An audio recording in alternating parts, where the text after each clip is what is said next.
lakad. Ayan guys, dito na tayo. So, binaba ko na yung aking kasama and ayan na siya guys, mga kabeshi. Huminto tayo, chinek ko pa mga kabeshi kung talagang hindi siya malalaglag o hindi siya talaga gugulong kasi palusong yan guys.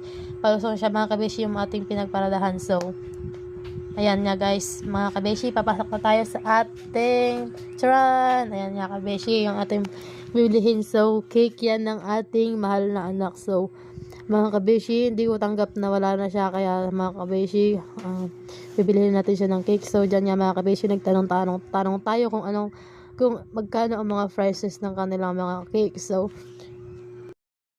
meron dyan mga kabeshi na mga 1.6 and ang mga kinuha ko lang is mga kabeshi is yung mumurahin lang yung kaya lang na ating budget.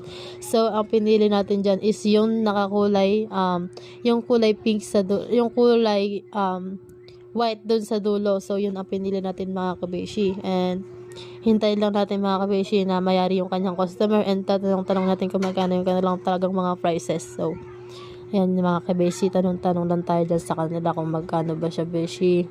And sabi nga ng kasama ko dyan, pag nagkapera daw siya is bibili siya niyan, kakainin daw niya ng solo yan mga kabeshi. So yun nga, hinampas niya ako kasi nga mga kabeshi, tinatawanan ko siya kung makakabili ba siya nan or bakit mag-isa niyang bibilihin yan mga kabeshi.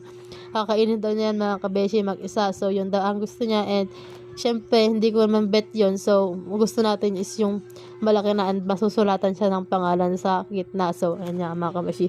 Yung prices niya mga kabeshi is mga 600 plus. So, yung pinapili niya tayo sa may 30% kasi mas mababa daw yung presyo ng mga 30% beshi.